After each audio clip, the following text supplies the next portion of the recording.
नमस्कार।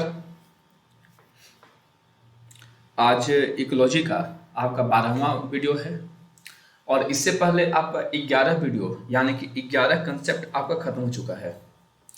आज आपका 12वां है और इसमें हम लोग को पढ़ना है पिरामिड्स के बारे में। कभी कभी एग्जाम में पिरामिड से क्वेश्चन आने की संभावना रहती है और ये काफ़ी इंपॉर्टेंट टॉपिक भी है पिरामिड। तो आज हम लोग को बहुत सारे पिरामिड्स के बारे में समझना है इस टॉपिक में। और एक बार अगर पिरामिड्स आपका खत्म हो गया और आपको समझ में अगर आ गया तो समझे कि इकोलॉजी का आपका 50% आपको समझ में आ जाएगा। ठीक है, तो चलिए आज का टॉपिक का शुरुआत करते हैं। इकोलॉजिकल पिरामिड्स की पारिस्थितिकी स्तूप क्या होता है। ठीक है, और इसको हम लोग और क्या कहते हैं, तो इसको हम लोग कहते हैं एल्टोनियन पिरामिड। क्यों? क्योंकि इसकी खोज चार्ल्स एल्टोन ने की थी, याद रखिएगा। यानी कि अगर बात करते हैं अगर हम लोग इकोलॉजिकल पिरामिड्स का, तो आपसे पूछ सकता है कि आपका इकोलॉजिकल जो पिरामिड्स है इसका कंसेप्ट किसने दिया था, तो चार्ल्स एल्टोन ने इसका कंसेप्ट दिया था। और चूंकि कंसेप्ट चार्ल्स एल्टोन ने दिया था इसीलिए इसे हम लोग एल्टोनियन पिरामिड के नाम से जानते हैं। सबसे पहला तो क्वेश्चन आपका यहीं से बन रहा है। दूसरा कि इकोलॉजिकल आखिर पिरामिड क्या है, तो याद रखिए कि जो आपका इकोलॉजिकल पिरामिड होता है, इकोलॉजिकल जो पैरामीटर्स होता है जैसे कि नंबर संख्या, जैव भार यानी कि बायोमास, व ऊर्जा का क्या है, ग्राफिकल रिप्रेजेंटेशन है। तो आपसे अगर ये कोई पूछता है कि आखिर इकोलॉजिकल पिरामिड है क्या, तो इकोलॉजिकल पिरामिड क्या है, तो ग्राफिकल रिप्रेजेंटेशन है। क्या है? ग्राफिकल रिप्रेजेंटेशन है किसका, तो आपका इकोलॉजिकल पैरामीटर्स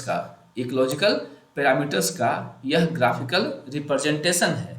अब इकोलॉजिकल पैरामीटर्स क्या है, तो संख्या और जैव भार। जब बात पिरामिड की होती है तो इसका आधार कैसा होता है, चौड़ा होता है। याद रखिएगा कि अगर इकोलॉजिकल पिरामिड का बात करें तो आधार कैसा होगा, चौड़ा होगा। जबकि अगर बात करते शीर्ष का, तो शीर्ष कैसा होता है, संकरा यानी कि पतला होते चला जाता है। आधार पर क्या होता है, उत्पादक पाए जाते हैं। वह शीर्ष पर तृतीय उपभोक्ता व शीर्ष उपभोक्ता पाए जाते हैं। याद रखिएगा कि पिरामिड का जो बेस होता है उस पर कौन पाया जाएगा, तो आपका उत्पादक पाया जाएगा। और अगर बात करते हैं तृतीय उपभोक्ता का या फिर अगर बात करते हैं शीर्ष उपभोक्ता का, तो वो कहाँ पाया जाएगा, तो वो शीर्ष पर पाया जाता है। कहाँ पर? शीर्ष पर पाया जाता है। अब देखिए पिरामिड जो होते हैं वो दो प्रकार के होते हैं। काफी इंपॉर्टेंट है कि पिरामिड कितने प्रकार के होते हैं, तो दो प्रकार के। ठीक है, एक होता है अपराइट यानी कि सीधा पिरामिड, और एक होता है इन्वर्टेड यानी कि उल्टा पिरामिड। ठीक है, उल्टा पिरामिड होता है। तो ये देख रहे हैं, ये आपका क्या है, तो आधार हो गया। ये क्या हो गया, आपका शीर्ष है। क्या है? शीर्ष है। किस में? अपराइट में। लेकिन अगर बात करते हैं इन्वर्टेड का, तो इन्वर्टेड में क्या है, शीर्ष चौड़ा है और आधार कैसा है, आपका संकरा है यानी कि नैरो है। तो एग्जाम में आपसे पूछा जा सकता है कि अपराइट अगर पिरामिड का बात करें तो उसका आधार कैसा होता है, तो चौड़ा होता है। शीर्ष कैसा होता है, संकरा यानी कि पतला होता है। लेकिन अगर उल्टा का बात करें तो इसका शीर्ष चौड़ा होगा और इसका अगर बात करते हैं आधार का, तो ये क्या होगा, चौड़ा होगा। आधार कैसा होता है, चौड़ा होता है। क्लियर है यहाँ तक? ध्यान दीजिएगा आगे। देखिए पिरामिड के प्रकार, तो पिरामिड के 3 प्रकार होते हैं। होता है पिरामिड्स ऑफ नंबर, एक पिरामिड्स ऑफ बायोमास, एक होता है पिरामिड्स ऑफ एनर्जी यानी कि संख्या का पिरामिड, जैव भार का पिरामिड, ऊर्जा का पिरामिड। ये 3 चीज होता है। फिर से देखिए, संख्या का पिरामिड, जैव भार का पिरामिड और ऊर्जा का पिरामिड। ये 3 प्रकार का पिरामिड होता है। तो सबसे पहले देखते हैं कि संख्या का पिरामिड क्या होता है। तो याद रखिएगा कि नंबर ऑफ इंडिविजुअल्स, ठीक है, considered at each trophic level, यानी कि हर एक पोस्ट स्तर पर जीवों की संख्या को आधार मानकर पिरामिड का निर्माण किया जाता है। जैसे आप इसमें देख रहे हैं, ये क्या है, ये T1, T2, T3 और ये T4 आखिर है क्या, तो याद रखिएगा कि ये आपका क्या है, पोष स्तर है ना। पोष स्तर पर जीवों की संख्या क्या है, यानी कि आपका ये ट्रॉपिक लेवल है। क्या है, ट्रॉपिक लेवल है। अब ध्यान दीजिएगा कि यहाँ से काफी इंपॉर्टेंट है कि ग्रास लैंड जो इकोसिस्टम होता है उसका पिरामिड कैसा बनता है, तो कैसा बनता है, अपराइट पिरामिड। ये सब एग्जाम में आया हुआ क्वेश्चन है कि ग्रास लैंड इकोसिस्टम का पिरामिड कैसा होता है, तो अपराइट होता है, सीधा होता है। पॉन्ड यानी कि तालाब का अगर बात करें इकोसिस्टम का, तो उसका भी कैसा होता है, तो सीधा पिरामिड होता है। कैसा, सीधा पिरामिड होता है। लेकिन अगर बात करते हैं फॉरेस्ट इकोसिस्टम यानी कि वन परितंत्र का अगर बात करते हैं, तो फॉरेस्ट में कैसा होता है, इन्वर्टेड होता है। ये आगे चल के समझेंगे कि कैसे हो रहा है और क्यों हो रहा है। लेकिन अभी तत्काल इसको हम लोग को याद कर जाना है कि जो ग्रास लैंड इकोसिस्टम का जो आपका पिरामिड होता है, ये सीधा होगा, पॉन्ड का सीधा होगा। लेकिन अगर बात करते हैं फॉरेस्ट इकोसिस्टम का, तो ये कैसा होता है, उल्टा होता है। समझिए ध्यान से ग्रासलैंड के बारे में कि ग्रासलैंड इकोसिस्टम के बारे में समझिए कि सबसे नीचे क्या आएगा, तो उत्पादक ही आता है। यानी कि सबसे पहले क्या आएगा, ग्रास, फिर क्या आएगा, ग्रास हुपर यानी कि जो ग्रास को खाएगा। ग्रास हुपर को खाने वाला फ्रॉग इसके ऊपर आएगा, फ्रॉग को खाने वाला स्नेक इसके ऊपर आएगा, और स्नेक को खाने वाला ईगल सबसे टॉप पर यानी कि सबसे शीर्ष पर आएगा। तो ग्रासलैंड क्या है, तो ये आपका प्राइमरी प्रोड्यूसर है। ये क्या है, प्राइमरी प्रोड्यूसर होता है। ग्रास हुपर क्या है, तो प्राइमरी कंज्यूमर है, लेकिन कैसा है, शाकाहारी है। ग्रास हुपर कैसा होता है, शाकाहारी, क्योंकि ये क्या खा रहा है, तो ग्रास को खा रहा है। अब आते हैं फ्रॉग को, तो फ्रॉग क्या है, तो सेकेंडरी क्या है, कंज्यूमर है, लेकिन कैसा, मांसाहारी। क्यों, क्योंकि ग्रास हुपर को खा रहा है। अगर बात करते हैं स्नेक का, तो ये क्या है, टर्सरी है, टर्सरी कंज्यूमर है, लेकिन कैसा है, तो आपका सेकेंडरी मांसाहारी है, द्वितीयक मांसाहारी। क्यों, क्योंकि यह प्राथमिक मांसाहारी को खा रहा है। अगर ईगल का बात करते हैं, तो ईगल क्या है, तो शीर्ष उपभोक्ता है। शीर्ष उपभोक्ता में कैसा, तो आपका तृतीयक मांसाहारी है, क्योंकि यह द्वितीयक मांसाहारी को खा रहा है। और ये सब क्या दिखा रहा है, तो ट्रॉपिकल लेवल को दिखा रहा है। तो कभी कभी एग्जाम में ट्रॉपिकल लेवल से भी क्वेश्चन पूछ देता है कि कौन किस ट्रॉपिकल लेवल में है। तो आपको याद रखना है यहाँ से ट्रॉपिकल लेवल्स के बारे में। ठीक है, चलिए ध्यान दीजिएगा यहाँ से। चलिए तो देखिए, अगर पूछता है ग्रास, तो ग्रास किस ट्रॉपिकल लेवल में आ रहा है, तो याद रखिएगा जो ग्रास है ये आपका फर्स्ट ट्रॉपिकल लेवल में आ रहा है। Grass Hooper second tropical level में आ रहा है, फ्रॉग थर्ड ट्रॉपिकल लेवल में आ रहा है, स्नेक फोर्थ ट्रॉपिकल लेवल में आ रहा है, ईगल जो है वो फिफ्थ ट्रॉपिकल लेवल में आ रहा है। तो इसको भी आप लोग को याद करते चल जाना है। और याद रखिएगा कि पिरामिड ऑफ नंबर जो कैसा बनता है, सीधा बनता है। क्या बनता है, सीधा बनता है। पिरामिड ऑफ नंबर सीधा बनता है। याद रखिएगा क्या बोले हम, कि पिरामिड ऑफ नंबर जो होता है वह सीधा बनता है। अब आता है पॉन्ड इकोसिस्टम। पॉन्ड इकोसिस्टम में सबसे पहले क्या आएगा, पादप प्लवक यानी कि फाइटोप्लैंक्टन्स, क्योंकि ये क्या है, उत्पादक होता है। इसके ऊपर क्या आएगा, जंतु प्लवक जो कि पादप प्लवक को खाएगा। उसके ऊपर आएगा स्मॉल फिशेस जो कि जंतु प्लवक को खाएगा। उसके ऊपर आता है बिग फिशेस जो कि स्मॉल फिशेस को खाता है। ठीक है, आप देख रहे हैं कि ये भी क्या है, तो आपका पिरामिड नंबर बना है, यानी कि पिरामिड ऑफ नंबर। ये कैसा बनता है, हमेशा सीधा बनता है। कैसा, तो ये हमेशा सीधा बनता है। ध्यान दीजिएगा कि इसमें भी आपका ये क्या हो गया, प्राइमरी प्रोड्यूसर, ये हो गया प्राइमरी कंज्यूमर, ये हो गया सेकेंडरी कंज्यूमर, और ये हो गया टर्सरी कंज्यूमर। बाकी तो समझ में आ ही रहा होगा, ये शाकाहारी है ना। ये आपका प्राथमिक क्या है, शाकाहारी है। क्यों, क्योंकि ये जो है आपको शाकाहारी को खा रहा है। ये क्या हो गया, प्राथमिक मांसाहारी, क्योंकि यह क्या हो रहा है, प्राथमिक शाकाहारी को खा रहा है। ये क्या हो गया, द्वितीयक मांसाहारी, क्योंकि ये प्राथमिक मांसाहारी को खा रहा है। क्लियर है। ये फर्स्ट ट्रॉपिक लेवल में आ रहा है, ये सेकंड में आ रहा है, ये थर्ड में आ रहा है, और ये किस में आ रहा है, फोर्थ में आ रहा है। तो एक एक चीज को ध्यान दीजिएगा, खास तौर पे जैसे कौन प्राइमरी है, कौन सेकेंडरी है, कौन फर्स्ट ट्रॉपिक ऑफ लेवल में आ रहा है, कौन सेकंड में आ रहा है, कौन थर्ड में आ रहा है, कौन फोर्थ में आ रहा है। यहां से क्वेश्चन पूछता है तो इन लोग को दिक्कत मतलब कि होना शुरू हो जाता है। ठीक है, चलिए अब समझते हैं फॉरेस्ट इकोसिस्टम के बारे में। फॉरेस्ट इकोसिस्टम यानी कि इसका जो पिरामिड बनता है, पिरामिड ऑफ नंबर जो बनता है, ये कैसा बनता है, उल्टा बनता है। कैसा बनेगा, उल्टा बनेगा। सबसे पहले क्या आएगा, चूंकि हम जानते हैं कि फॉरेस्ट जो ये बनता है इकोसिस्टम का, वो कैसा बनता है, उल्टा बनता है। तो ये कैसा बना है, उल्टा बना है। तो लेकिन इसके बेस पे क्या आएगा, तो उत्पादक ही आएगा, प्लांट ही आएगा। दूसरा पे क्या आएगा, लार्ज बर्ड्स आएगा। तीसरा पे क्या आएगा, स्मॉल बर्ड्स आएगा। और सबसे टॉप पे क्या आएगा, इंसेक्ट्स आएगा। क्या आएगा, इंसेक्ट्स। तो इन चीजों पे अगर ध्यान देकर समझिएगा तो समझना इसमें मुश्किल नहीं है, आप आसानी से इसको समझ सकते हैं। तो इस फिगर में जो फर्स्ट ट्रॉपिक ऑफ लेवल है उस पे क्या आएगा, ट्रीज आएगा। सेकेंड ट्रॉपिक लेवल पे क्या आएगा, तो लार्ज बर्ड्स आएगा। थर्ड ट्रॉपिक लेवल पे क्या आएगा, स्मॉल बर्ड्स आएगा। और फोर्थ पे क्या आएगा, तो इंसेक्ट्स आता है। क्लियर है यहां तक।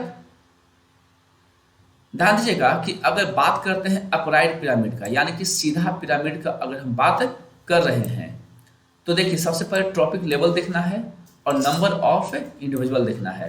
तो यहाँ जो आपको दिया हुआ है ये क्या है, पूरा का पूरा आपको बताया गया है।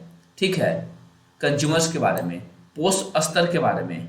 ठीक है, और ये जो आपको दिखाया गया नंबर ऑफ इंडिविजुअल्स, यानी कि जीवों की संख्या के बारे में दर्शाया गया है।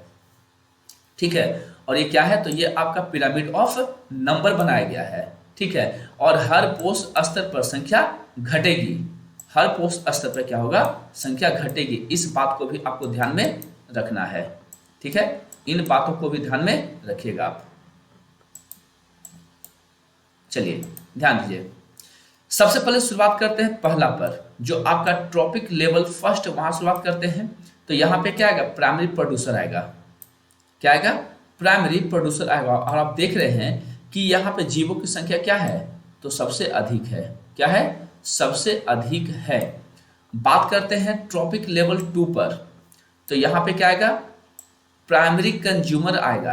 प्राइमरी कंज्यूमर आएगा जिसकी संख्या धीरे धीरे घट रही है। देखिए यहाँ पर था लगभग आपका कितना, 580, देखिए 5842,000, यानी कि आपको देखा जाए तो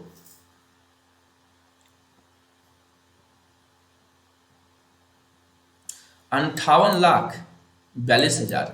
यहाँ कितना है आपका, तो 70,000, 7,08,000। यहाँ देख रहे हैं कि आपका 3,54,000, मतलब संख्या घट रही है। जैसे जैसे ट्रॉपिक लेवल बढ़ रहा है तो ऐसे ऐसे क्या हो रहा है, संख्या भी आपका घट रहा है। ठीक है, देखिए थर्ड जो आपका ट्रॉपिक लेवल है, इसमें क्या आता है, तो सेकेंडरी कंज्यूमर आ रहा है। उसका क्या आ रहा है, तो आपका टर्सरी कंज्यूमर आ रहा है ट्रॉपिक लेवल 4 में। और यहाँ पर देखिए ध्यान दीजिएगा कि अगर बात करते हैं ट्रॉपिक लेवल 1 में जीवों की संख्या अधिक थी, जबकि अगर बात करते हैं ट्रॉपिक लेवल 4 में तो जीवों की संख्या क्या है, सबसे कम है, यानी कि 3। तो इसको याद आप लोग को कर लीजिएगा इसको एक बार। नेक्स्ट आता है पिरामिड ऑफ बायोमास। क्या होता है, तो याद रखिएगा कि देखिए पिरामिड ऑफ बायोमास यानी कि जैव भार का क्या, पिरामिड। जैव भार का मतलब क्या है, तो जीवित या मृत जीवाणुओं से प्राप्त पदार्थ। ठीक है, क्या होता है जैव भार, कि जीवित और या फिर मृत जीवों से प्राप्त भार। यहां पर डायरेक्ट उस वर्ड को यूज किया गया है, इसलिए आपको हम समझा दिए। इस पिरामिड में क्या होता है कि प्रत्येक पोस्ट स्तर पर जैव भार को आधार मानकर चित्रण किया गया है, जबकि पीछे वाला में किसको माना जा रहा था, पिरामिड ऑफ नंबर्स को। ठीक है, अब देखिए अगर बात करते हैं, शुरुआत करते हैं ग्रासलैंड का, तो ग्रासलैंड इकोसिस्टम इसमें कैसा बनेगा, अपराइट बनेगा। कैसा, अपराइट। जैसे कि घास घास को खाया कौन? खरगोश। खरगोश को खाया कौन? लोमड़ी। लोमड़ी को खाया कौन? शेर। ठीक है, ये आपका क्या है? तो ये आपका एक फ्लो चार्ट है। अब देखते हैं हम लोग इसका पिरामिड में कि सबसे बेस पे क्या आएगा? घास आएगा, क्योंकि प्रोड्यूसर है। इसको खाने वाला इसके ऊपर, इसके ऊपर, इसके ऊपर। क्योंकि घास से पाए जाने वाले पदार्थों की संख्या अधिक होगी, तो उसका बायोमास क्या होगा? अधिक होगा। इससे इसका बायोमास कम होता है खरगोश का, खरगोश से कम होता है लोमड़ी का, लोमड़ी से कम होता है शेर का क्या? बायोमास। अब आते हैं पॉन्ड इकोसिस्टम पर। तो पॉन्ड इकोसिस्टम में क्या होता है? पिरामिड ऑफ बायोमास कैसा बनेगा? उल्टा बनेगा। ये सब याद कर लीजिएगा कि पॉन्ड इकोसिस्टम में जब पढ़े थे पिरामिड ऑफ नंबर, तो उसमें कैसा बना था, और जब हम लोग पिरामिड ऑफ बायोमास पढ़ रहे हैं तो कैसा बन रहा है। क्योंकि एग्जाम में जब क्वेश्चन आएगा तो आपको एग्जैक्ट पता होना चाहिए। ठीक है, तो इसमें कैसा बनता है? उल्टा बनता है। तो अगर उल्टा बनेगा तो देखिए, जो आपका जो सबसे टॉप पर है ये क्या है? आपका पादप प्लवक है, पादप प्लवक है। और इसमें क्या है? जब ये उल्टा बन रहा है तो जो उत्पादक है उसका जैव भार कैसा है? कम है। क्या है? जैव भार कम है।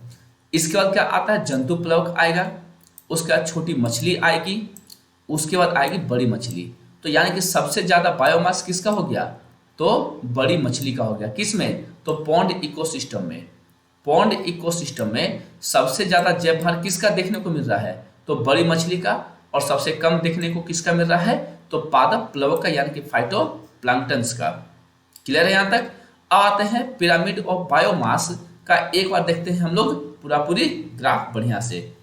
तो ये क्या है? तो ये आपका ट्रॉपिकल लेवल 1 है, ये 2 है, ये 3 है, और ये क्या है? 4 है।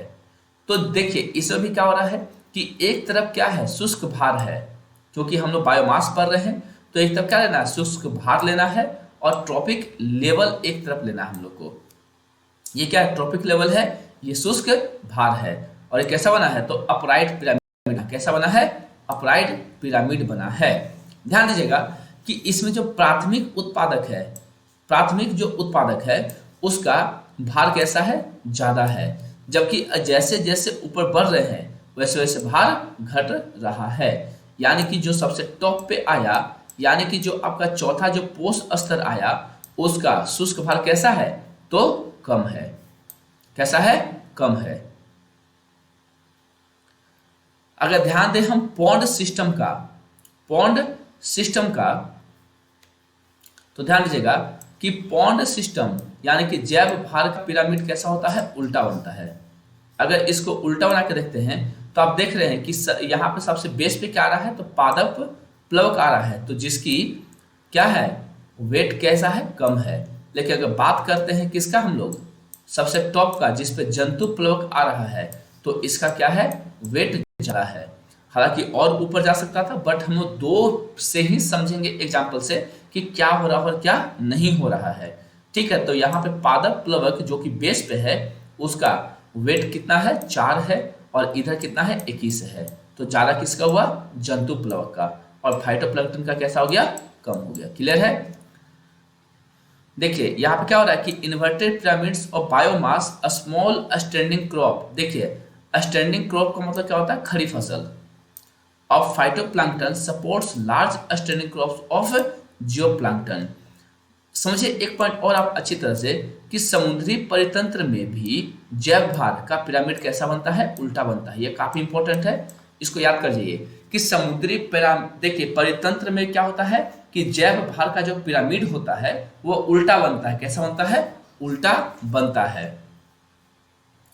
नेक्स्ट देखिए पिरामिड ऑफ एनर्जी का अगर बात करते हैं, पिरामिड ऑफ एनर्जी का, तो पिरामिड के निर्माण के लिए ऊर्जा को आधार माना गया है। जैसे एक में आपको नंबर को आधार माना गया था, एक में बायोमास को आधार माना गया था, और अब ऊर्जा को आधार मान रहे हैं। ध्यान दीजिएगा कि ऊर्जा का जो पिरामिड हमेशा कैसा बनता है? सीधा ही बनता है। क्यों? क्योंकि हमेशा निचले पोष स्तर से उच्च पोष स्तर में केवल 10% ही ऊर्जा की प्राप्ति होती है। आपको याद होगा कि आपको लैंडमन का जो 10% का नियम था ये आपको हम पढ़ाए हुए हैं।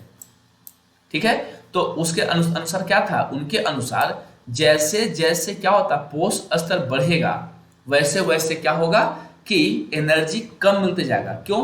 क्योंकि उत्पादक से जब ऊपर वाला जंतु एनर्जी लेगा तो मात्र 10% ले पाएगा, फिर जब ऊपर वाला जंतु उससे लेगा तो वो और 10% जो नंबर लिया था उसका 10% ले पाएगा। ठीक है, ये समझाए थे आप लोगों को पीछे हम। ऊर्जा का पिरामिड कभी उल्टा नहीं होता है, इसको याद कर जाइए।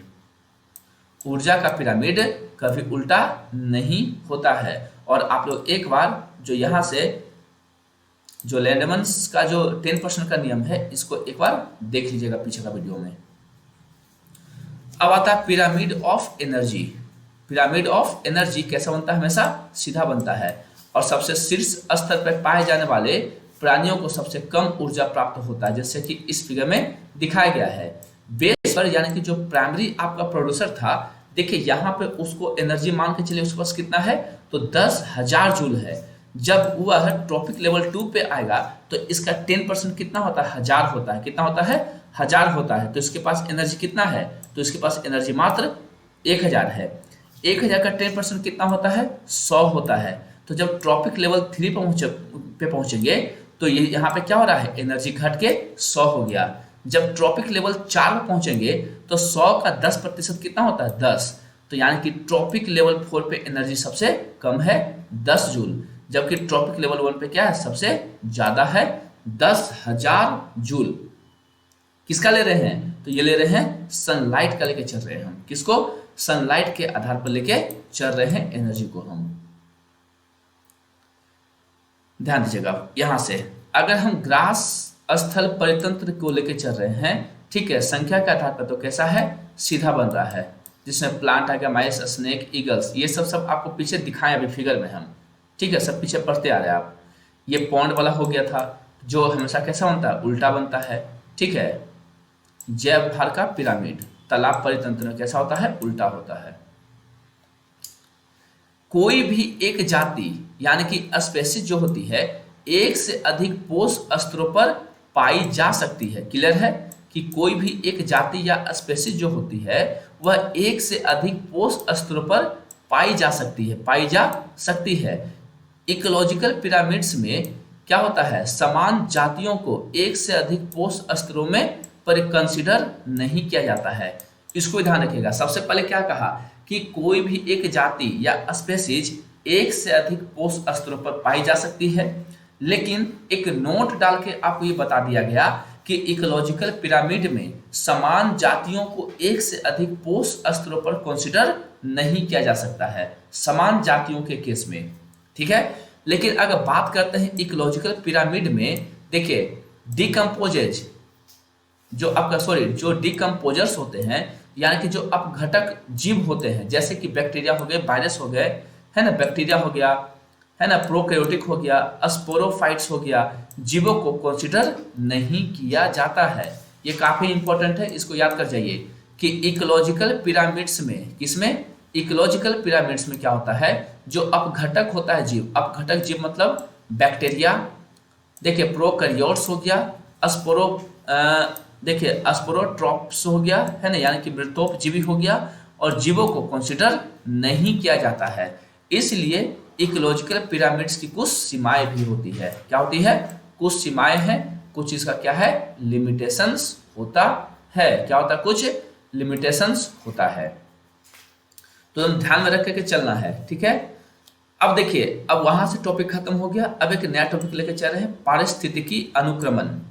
पारिस्थितिकी अनुक्रमण यानी कि इकोलॉजिकल सक्सेशन को लेकर चल रहे हैं। किसको? इकोलॉजिकल सक्सेशन को। ध्यान दीजिएगा कि जो पर्यावरण बदलता रहता है, आप जानते हैं कि जैसे जैसे पर्यावरण बदलेगा वैसे वैसे जीव समुदाय भी क्या होंगे? बदलेंगे। जीव भी बदलेंगे, समुदाय भी बदलेंगे, है ना, और आपका वहां की वनस्पतियों में भी क्या आएगा? परिवर्तन आता है। यानी कि पर्यावरण के बदलाव से क्या होता है कि बहुत सारे क्या होता है? जीवों में, समुदायों में, वनस्पतियों में क्या होता है? चेंज आना शुरू हो जाता है।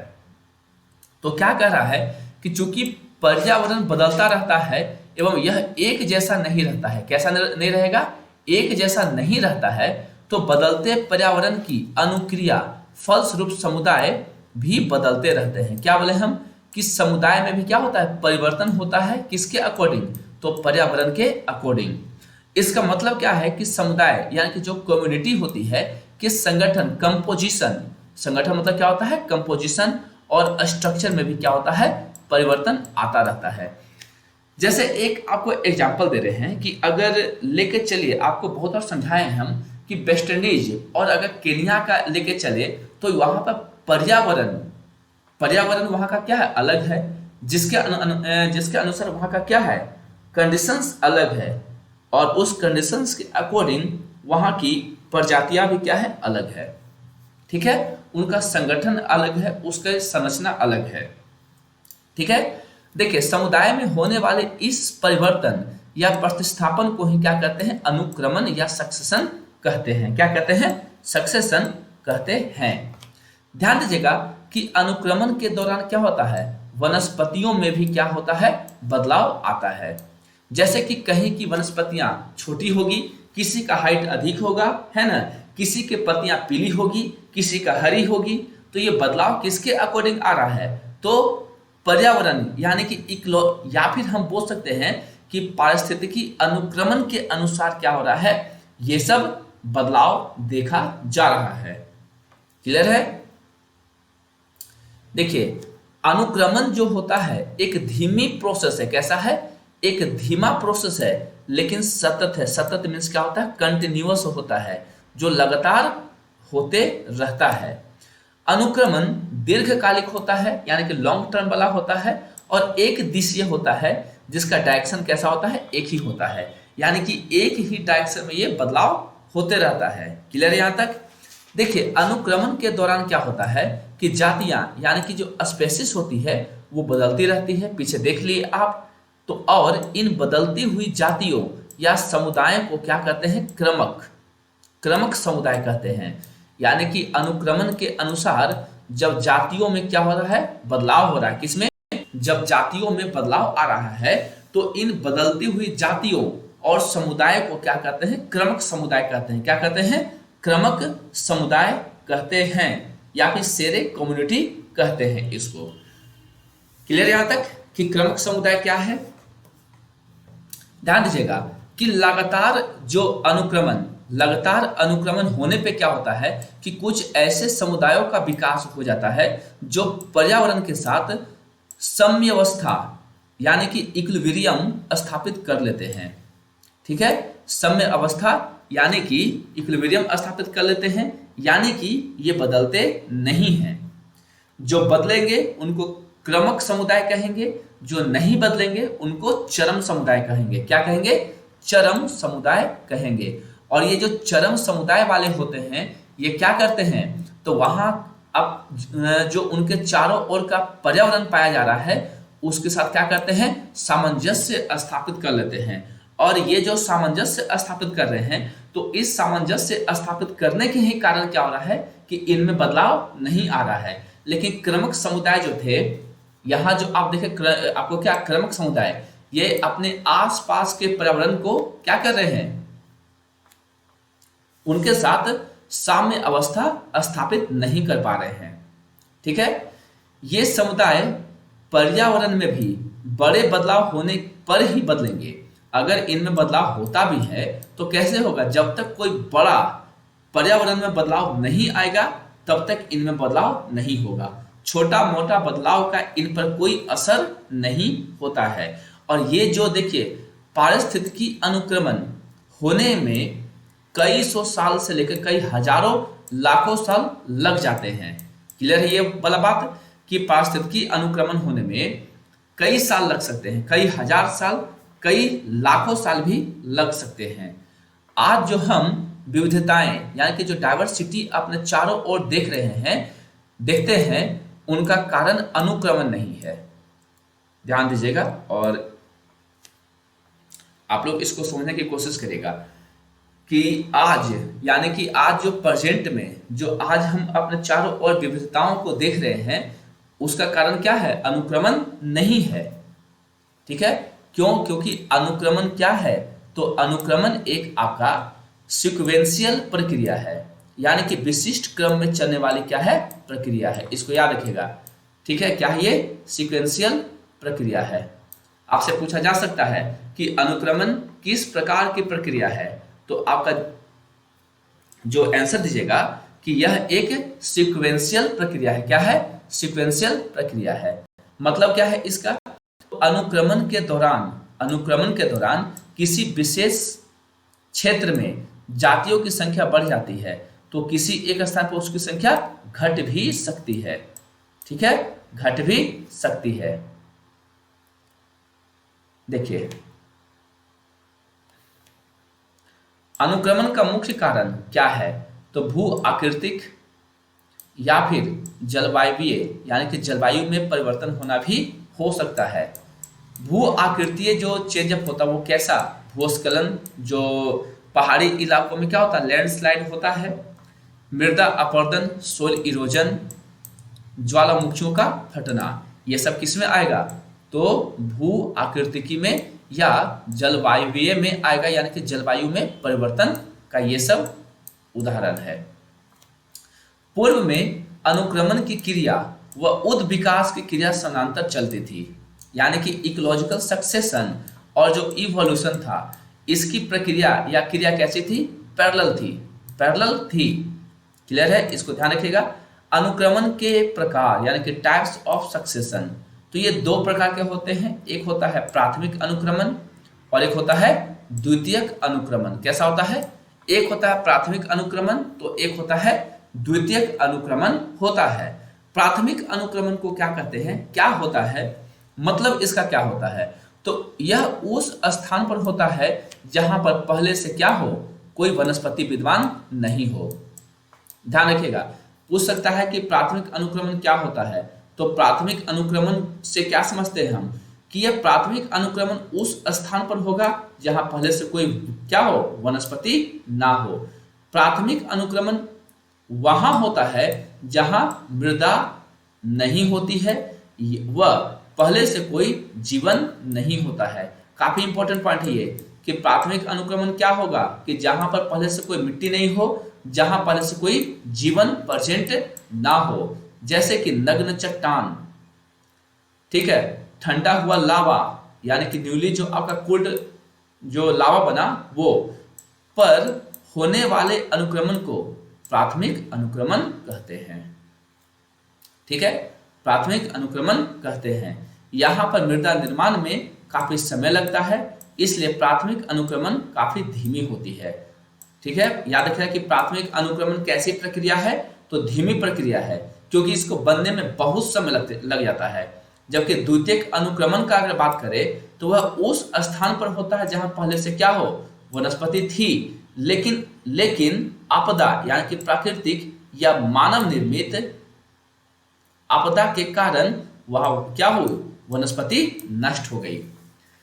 तो दोनों में अंतर समझ में आ गया होगा बेसिकली कि प्राथमिक अनुक्रमण क्या था कि जहां पर कोई मिट्टी नहीं थी, पहले कोई जीवन नहीं था, वनस्पति नहीं थी। लेकिन द्वितीयक अनुक्रमण में क्या है कि जहां पहले से वनस्पति थी, लेकिन प्राकृतिक या मानवीय जो आपदा है उसके कारण वनस्पति नष्ट हो जाती है। ठीक है, जहां पर द्वितीयक अनुक्रमण होता है वहां मृदा उपस्थित होती है, इसलिए यहां अनुक्रमण कैसा होता है, फास्ट होता है। यानी कि द्वितीयक अनुक्रमण कैसा है, तो काफी फास्ट होता है। जंगल की आग से नष्ट हुए जंगल पर यदि नई प्रजाति बसती है तो इसे क्या कहेंगे, द्वितीयक अनुक्रमण कहेंगे। बाढ़, सूखा, कटे जंगल, बंजर जमीन आदि के कारण नष्ट हुई वनस्पति के स्थान पर नई जाति या समुदाय का विकास हुआ, तो इस प्रकार के अनुक्रमण को भी द्वितीयक अनुक्रमण ही कहेंगे। तो ये सब एग्जाम्पल को ध्यान देना है, पढ़ लीजिए अच्छा एकदम तरीके से। ध्यान दीजिएगा कि अनुक्रमण होने की प्रक्रिया, तो एक तो होता है आपका अनाच्छादन यानी कि न्यूडेशन। न्यूड मतलब क्या होता है, नग्न। क्या होता है, नग्न, यानी कि न्यूडेशन। न्यूडेशन क्या होता है, एक क्षेत्र जहां पर पहले से कोई वनस्पति नहीं है उस क्षेत्र को अनाच्छादित क्षेत्र कहते हैं या न्यूड रीजन कहते हैं। ठीक है, जैसे कि मान के चलिए रेगिस्तान, जहां मान के चलिए रेगिस्तान, हम ये मान के चल रहे हैं कि रेगिस्तान में पहले कोई वनस्पति नहीं होगी। ठीक है, तो हम रेगिस्तान को क्या मानेंगे, हम न्यूडेशन मानेंगे। ठीक है, क्या मानेंगे, न्यूडेशन। लेकिन अगर बात करते हैं क्या चीज का, आक्रमण का, इन्वेंशन का, तो यदि अनाच्छादित क्षेत्र के किसी जाति पर का प्रवेश होता है तो इसे नई जाति का आक्रमण या इन्वेशन कहेंगे। लेकिन अगर मान के चलिए कि अगर रेगिस्तान में क्या हो जाए कि गुलाब का फूल की कोई प्रजाति को क्या करें हम लोग उपजा दे, तो यहाँ पे क्या हुआ कि नई जातियों का प्रवेश हुआ, और नई जातियों का प्रवेश होने से क्या हुआ कि हम ये कहेंगे कि नई जातियों का आक्रमण हुआ। क्या हुआ, नई जातियों का आक्रमण हुआ। अब एक होता है आपका पुरोगामी समुदाय। पुरोगामी समुदाय यानी कि ऐसे समुदाय या जातियां जो किसी अनाच्छादित क्षेत्र में प्रथम बार आती है उसे पुरोगामी जाति या समुदाय कहते हैं। जैसे कि मान के चलिए कि जो हम लोग का थार मरुस्थल है वहां पर गुलाब का फूल पहले से नहीं था, गुलाब का फूल पहले से नहीं था, लेकिन अब क्या हो रहा है कि गुलाब का फूल प्रथम बार वहां पे उपजाया गया, या फिर ये कहिए कि उस क्षेत्र में पहली बार आया, तो उसको क्या कहेंगे, पुरोगामी जाति या समुदाय कहेंगे। क्लियर है? चलिए अब आपको याद करना है, यहां से देखिए, ध्यान दीजिएगा कि अनुक्रमण का स्टेप्स आपको याद करना है। ठीक है, यानी कि इन्वेशन के चरण। तो प्रथम चरण में क्या आएगा, देखिए इसको समझिएगा, प्रवास यानी कि माइग्रेशन। किसी एक जाति का एक स्थान से दूसरे स्थान पर आके बसना ही प्रवास कहलाता है। ये पीछे के क्लासेस में समझा चुके हैं। और आस्थापन किसी जाति के बीजों, बीजाणुओं या प्रवर्धन का किसी क्षेत्र विशेष में आकर अंकुरित हो जाना, उसे वह अपने आप को स्थापित करना अस्थापन कहलाता है। क्लियर यहां तक? यानी कि अगर कोई जाति एक स्थान से दूसरे स्थान पर आके बस गया तो प्रवास कहेंगे, माइग्रेशन कहेंगे। लेकिन अगर कोई एक जाति का बीज, बीजाणु या प्रवर्धन किसी क्षेत्र विशेष में जाके अंकुरित हो जाता है, वह अपने आप को स्थापित कर लेता है, तो उसको कहते हैं अस्थापन, अस्थापन कहते हैं। नंबर 3 पे आता है आपका उपनिवेशन। आपको ये समझा दिए प्रवास क्या है, अस्थापन क्या है। तो स्टेप्स पर आपको याद करवाते हैं, फिर देखते हैं। सबसे पहला स्टेप होता है प्रवास, दूसरा स्टेप होता है अस्थापन, तीसरा होता है उपनिवेशन, तीसरा क्या होता है, उपनिवेशन। चौथा होता है समूहन, क्या होता है, समूहन। फिर प्रतिस्पर्धा, फिर प्रतिक्रिया, फिर चरम समुदाय। ये 7 जो आपका स्टेप्स है जिसको याद करना है। सबसे पहले प्रवास, अस्थापन, उपनिवेशन, समूहन, प्रतिस्पर्धा, प्रतिक्रिया, चरम समुदाय। तो यहां आपको समझा दिए थे 2 चीज, प्रवास और अस्थापन। अब समझिए कि उपनिवेशन क्या होता है। किसी जाति के जीवों का जनन द्वारा अपनी संख्या को बढ़ाना उपनिवेशन कहता है। कि आपको समझ में आ रहा है? जैसे कि मान के चलिए कि एक चींटी है और वह क्या करती है, प्रजनन करती है या फिर रिप्रोडक्शन करती है। तो मान के चलिए कि उससे 1000 चींटियों की संख्या में वृद्धि हुई, तो ये क्या हो गया, उपनिवेशन कहलाया। अब आता है समूहन। तो समूहन क्या हो जाएगा, देखिए उपनिवेशन के बाद जातियां अपने आप को छोटे छोटे समूहों में समूचित कर लेती है या सेट का निर्माण कर लेगी, तो उसको बोलेंगे हम समूहन। अब मान कर चलिए कि वो जो 1000 चींटियां थी अपने आप को 100 का कुछ ग्रुप बना ली या सेट बना ली, तो उसको कहेंगे समूहन। क्या कहेंगे, समूहन। क्लियर यहां तक? अब आता है प्रतिस्पर्धा यानी कि कंपटीशन क्या होता है। तो समूहन के पश्चात जातियों के मध्य प्रकाश, जल, स्थान आदि के लिए क्या होता है, प्रतिस्पर्धा होती है, कंपटीशन होता है। यह प्रतिस्पर्धा अंतरजातीय या अंतरजातीय क्या हो सकती है, अंतरजातीय हो सकती है। यह स्पर्धा में जो जातियां अपने आप को बचा लेती है वही आगे बढ़ती है, वह अन्य नष्ट हो जाती है। अब समझिए इसको, जैसे कि मान के चलिए कि क्या हुआ कि समूहन के पश्चात, जैसे कि 100 चींटियों का समूह था, ठीक है, और वो मान के चलिए कि झारखंड के किसी छोटे क्षेत्र के लिए क्या हो रहा है, उनमें कंपटीशन हो रहा है। तो मान के चलिए कि 100 का 10 समूह बना था, 10 में से जो आपका 10वां समूह था, बाकी 9 को क्या किया, खत्म कर दिया, और सिर्फ बचा आपका 10वां समूह। तो 10वां समूह क्या हुआ, आगे बढ़ेगा, है ना, आगे बढ़ेगा, है ना। तो ये क्या हुआ, 10वां समूह ही आगे बढ़ेगा, क्योंकि कंपटीशन में बाकी सबको खत्म करके खुद को आगे बढ़ाया। अब आता है रिएक्शन, प्रतिक्रिया। लंबी अवधि के बाद स्थापित जातियां पर्यावरण पे अपना प्रभाव डालती है, जिसे प्रतिक्रिया कहेंगे। अब मान के चलिए कि वो जो 10वां जो ग्रुप था चींटियों का, अब वो क्या कर रहा है कि पर्यावरण पे क्या कर रहा है, अपना प्रभाव डाल रहा है, उसको कहेंगे प्रतिक्रिया, ठीक है। चरम समुदाय, इन सभी चरणों के अंत में क्या होता है, चरम समुदाय का विकास हो जाता है। अनुक्रमण के दौरान वनस्पति बदलती है, एवं इसके बदलने के कारण क्या होता है, उस क्षेत्र में निवास करने वाले जंतु भी बदलते हैं। क्लियर है यहां तक। देखिए अनुक्रमण, अगर बात करते हैं अनुक्रमण का, तो एक होता है जल क्रमक अनुक्रमण, ठीक है। यह अनुक्रमण जल में शुरू होता है, लेकिन अनुक्रमण हायोरिक यानी कि जलीय से मेसिक अवस्था की ओर बढ़ता है। मेसिक क्या होता है, मध्य जल अवस्था, ना ज्यादा पानी ना ज्यादा सूखा, ठीक है। अगर जलीय है तो शुरुआत कहां से होगा, इससे होगा, और कैसे कैसे आगे बढ़ेगा, मेसिक अवस्था की ओर आगे बढ़ता है, यानी कि मध्य जल अवस्था, जहां ना तो ज्यादा पानी हो ना ज्यादा सूखा हो। एक होता है मरुक्रमक अनुक्रमण, ठीक है। ये अनुक्रमण शुष्क स्थानों पर होता है। तो मरु का मतलब ही क्या होता है, शुष्क स्थान, शुष्क स्थान। लेकिन यह अनुक्रमण जेरिक यानी कि मरुदभिद शुष्क स्थान से शुरू होगा और मेसिक अवस्था की ओर आगे बढ़ेगा। मेसिक अवस्था का मतलब क्या होता है, ना ज्यादा पानी ना ज्यादा सूखा। तो अगर जलीय है तो जल से शुरू होकर मध्य अवस्था तक जाएगा। अगर मरुक्रमक अनुक्रमण है तो आपका शुष्क स्थान से शुरू होगा और मेसिक अवस्था तक जाता है।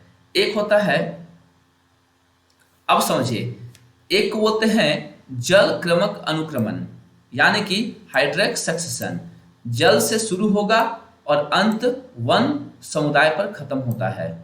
जल समुदाय से शुरू होगा और अंत में वन समुदाय पर खत्म होगा। अब समझिए कि जल क्रमक अनुक्रमण के बारे में बढ़िया से। तो इसमें सबसे पहला जो स्टेप आता है या अवस्था आती है, निमग्न अवस्था। कैसा, निमग्न अवस्था। देखिए इसमें आता है, देखिए डाइएटम्स बीजीए, फिर आएगा आपको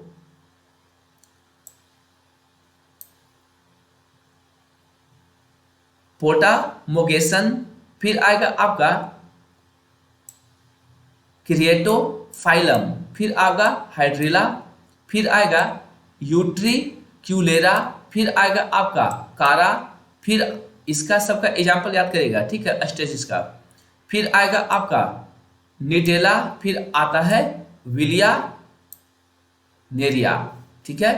प्लावी अवस्था, देखिए ये पानी में 10 से 20 फीट तक पाया जाता है और ये आपका 6 से 8 फीट, ये भी पूछ सकता है। फ्लोटिंग स्टेज, फ्लोटिंग स्टेज में क्या आएगा, लेबना, पिस्टिया, वोल्फिया, नाइम्फिया और नेलम्बियम क्या होता है, लोटस। एक होता है नद अनूप अवस्था, यानी कि रीड स्वेप स्टेज, ये होता है 1 से 4 फीट तक, 1 से 4 फीट तक पानी। इसमें आपको आ जाएगा टाइफा और जंकस। एक होता है कक्ष सादल अवस्था, ये दलदलीय क्षेत्र में, कहां पर, दलदलीय क्षेत्र में, इसका एग्जाम्पल क्या है, पोलीगोनम, सबका एग्जाम्पल याद कर लीजिएगा। एक होता है काष्ठीय, तो काष्ठीय वनस्पति जानते हैं आप, वुडलैंड स्टेज जैसे साग और सूप। चरम वन अवस्था यानी कि बड़े बड़े वृक्ष, बड़े बड़े वृक्ष। तो सबको यहां से देखिए, एक तो पानी के गहराई के आधार पे भी लोग इसको बांटे हम, और इसको बांटते बांटते कहाँ लेके आ गए हम, इसको वन तक लेके आ गए। यही तो पढ़े थे आप यहाँ से कि जल से शुरू होगा और अंत वन समुदाय पर खत्म होगा। तो यही तो हुआ ना कि जल से शुरू हुआ और वन तक जाके खत्म हुआ, कहाँ तक, बड़े बड़े वृक्षों तक। तो सबका एग्जाम्पल याद करते चलिएगा एकदम। एक होता मरुक्रमक अनुक्रमण, ये तो समझाए थे कि नग्न चट्टान पर होने वाला अनुक्रमण। क्या बोले कि नग्न चट्टान पर होने वाला अनुक्रमण। सर्वप्रथम एक नग्न चट्टान पर आकर लाइकेन चिपक जाते हैं। कौन? लाइकेन चिपक जाते हैं। अब ये लाइकेनिक एसिड, लाइकेन क्या करता है, लाइकेनिक एसिड साबित करता है या सिक्रेट क्या करता है, सिक्रेट करता है, जिससे चट्टान का क्या होता है, अपक्षयन होता है, वेदरिंग होता है। अब एक पतली मृदा की परत का निर्माण होता है, किसके दौरान, ये वेदरिंग से। अब इस पतली मृदा की परत को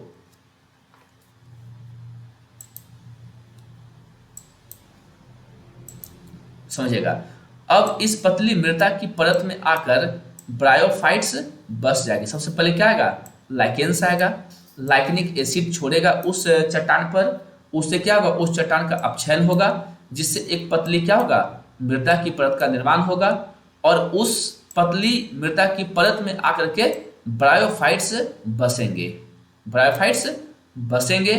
अब ये ब्रायोफाइट्स मृदा का और अधिक निर्माण करेंगे। इसके बाद क्या होगा, शाक, छुप व अंत में वन समुदाय का विकास हो जाता है।